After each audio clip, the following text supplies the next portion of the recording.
Hi guys, magigisa ako ngayon ng gulay. Tawag dito ay sushini. Haluan ko ito ng isdang tuyo. Nahiwa ko na guys itong sushini. Nahimay ko na rin itong tuyong isda. At nahiwa-hiwa ko na rin ang sibuyas, luya, at bawang. So ayan guys, mainit na ang aking mantika. Uunahin ko muna ngayon igisa ang aking luya. Ay, sunod ko naman ang sibuyas.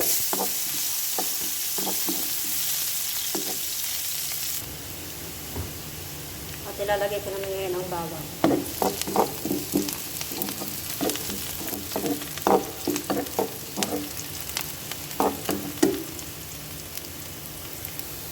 Igigisa ko naman ngayon ang dried fish.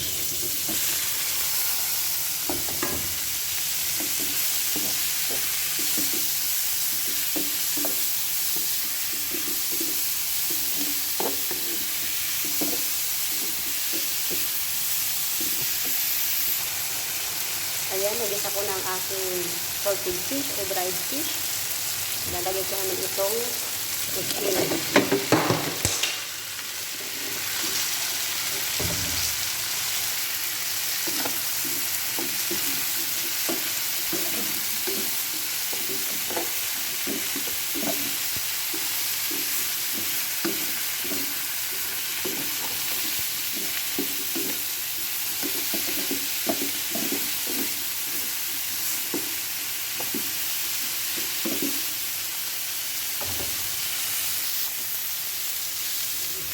Muna siya. Buksan ko na. Lagyan ko siya ng chili flakes. Patuntin na ko yung tubig.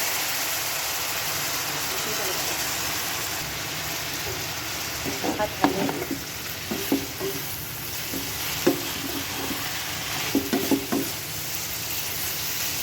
Malambot na kaya. Okay.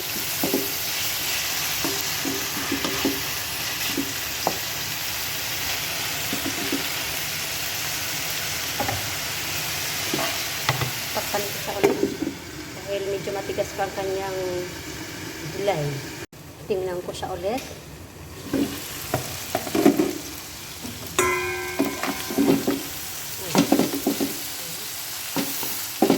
Ayan guys, malambot na siya.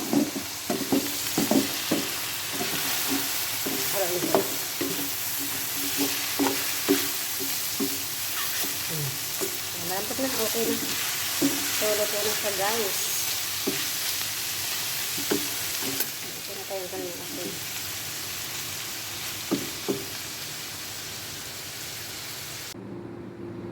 Ito na guys, ang aking sushini with salted fish.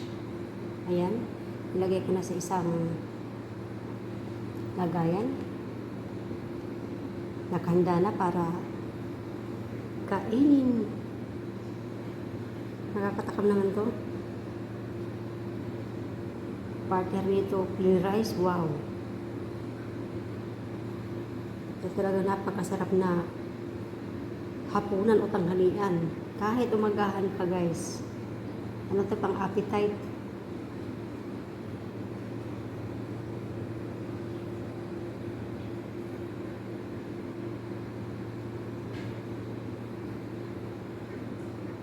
Yung gulay guys, hindi ko masyadong nilata. Half cook lang. Kaya, ginisa ko siya sa bawang, sibuyas, luya. Kunting tubig. Kakain ako guys. Ulam ko itong aking nilutong sushini with salted fish.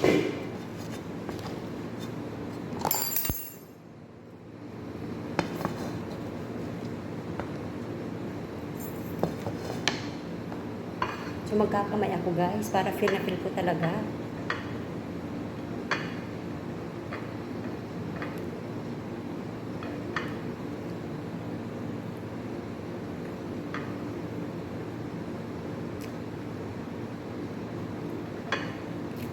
Ayan guys, masarap siya. Medyo maalat-alat. Kasi nga, salted fish nga ito. Kahit na binabad nyo muna siya sa mainit na tubig.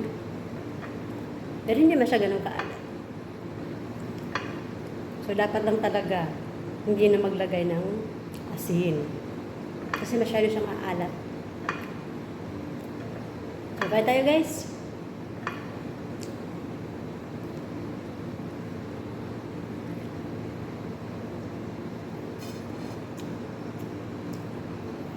Ito ng ating sashimi with salted fish. And see you sa susunod vlog guys. Sana nagustuhan niyo ang aking video at na busog kayo sa panonood sa aking pagluluto nitong gulay na ito. See you guys. Bye.